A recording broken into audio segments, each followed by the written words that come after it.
Hello guys, this is the BTC Quest, the real Bitcoin multiplier. By the way, ako po si Coach Nelson.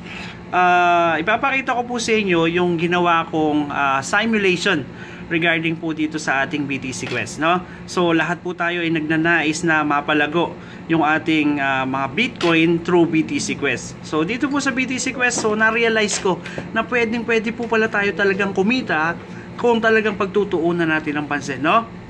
So, ipapakita ko po sa inyo regarding po dito. Ayan, no? Ito, gumawa po ako ng isang PowerPoint presentation. So, halimbawa po, in day 1, no? So, pag nag-register po tayo, in day 1, maglalagay po tayo ng ating donation. So, di ba? Maglalagay po tayong donation. So, halimbawa, umpisahan po natin sa 50,000. Okay? So, 50,000 pesos po yung i-donate natin on the first day. Okay? On the first day, siguro po malalaman ninyo, makikita ninyo, on the income natin, makikita nyo, yan is, everyday is 5%. Tama po ba? So, everyday 5% commission, in one day, kung 50,000 po yung nilagay natin, we get commission 5%, a total of 2,500 pesos. Okay? So, malinaw na malinaw po yan. In 50,000, 5%, 2,500 every day. So, dyan po pa lang parang executive na tayo kasi 2,500 every day no? So, mga manager dyan sa bangko, kita nyo magaganda yung suot pero ang sweldo niyan, mas mataas pa yung kinikita natin dito sa Bitcoin. But anyway, ito po, tingnan nyo kapag kumita po tayo on the first day, 2,500, ang gawin po natin, i-roll up po natin. Paano po i-roll up? Ang gagawin po natin yung 2,500 commission na kinita po natin, idagdag po natin doon sa second day. Ipasok po agad natin. Okay? So, pag pinasok po natin yung 2,500 na yan, meaning totally yung ating donation niya is 52,500. Okay. On the second day, 52,500, kikita po tayo ng 2,625 dahil po sa 5% commission. Okay, take note. Tingnan nyo po on your first day, sa 50,000 nilagay ninyo, you will be remaining 39 days. And then, on the second day ninyo, pinasok nyo po ulit yung 2,500, dinagdag nyo sa 50,000, you will have another 40 days. So, ibig sabihin, dalawa po yung tumatakbo sa inyo. Di ba ba?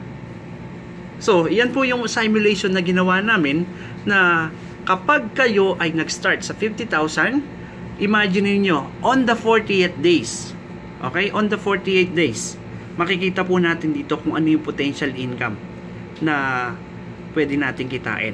Imagine, 50,000 pesos on your 40th day. Kung tuloy-tuloy lang po ito tuloy-tuloy po yung ating top up. 301,999 pesos. Imagine guys, wala tayong gagawin dito, pero ito yung kikitain natin. 301,999 in topping up lang po no? So siguro mag-iisip kayo, ang mahal naman yan kasi 50,000 pesos di ba? So ngayon, gawin po natin makatotohanan no? Yung affordable po para sa atin. Hindi na po mahirap sa atin kung tayo magdo-donate. So halimbawa po, gawin po natin 10,000 pesos. Okay? So pag ito po ginawa natin 10,000 pesos, same scenario po, we have a 5% daily income, no? So gawin po natin 10,000, no? Halimbawa 10,000. So ating pong daily income is 500 pesos. From 10,000 pesos donation on the first day, the following day after 24 hours na na-activate yan, kikita na po agad tayo ng 500 pesos. So, sa 500 pesos po, ano po yung mangyayari? So, ang gawin natin, i-top up po ulit natin. On the second day, i-top up po natin yung 500 pesos. So, totally, every day, ang kikitain po natin is 525 pesos. Okay. Sa 525 pesos na kinita mo on your second day, i-top up nyo po ulit on the third day. Pasok po ulit.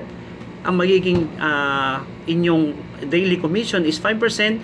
In third day, meron ka ng 551 pesos. Okay?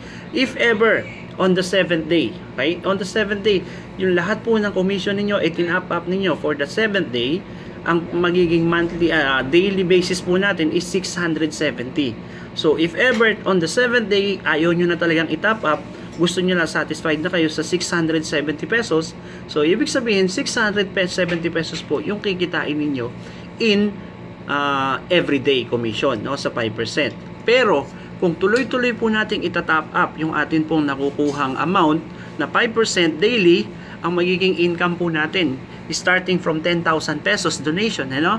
So in the 40 days, makikita po natin dito kung magkano yung ating kikitain in the 40 days doing this business na wala pong gagawin. Ito pong business na ito para sa mga tamad eh. Di ba? Para sa tamad po ito kasi walang gagawin.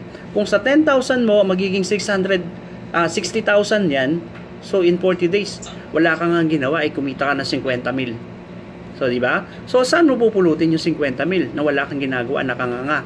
Sabihin mo sa nanay mo na, Nay, kasi kumita ako ng 50,000 kasi tamad ako. Baka sabihin pa ng nanay mo, ganun ba? O sige, magtamad-tamaran ka na lang, dagdagan mo pa ng 10,000. So, ito po yung simulation na ginawa namin dito na kung titingnan po natin, napaka very, very affordable, no? Sa 10,000.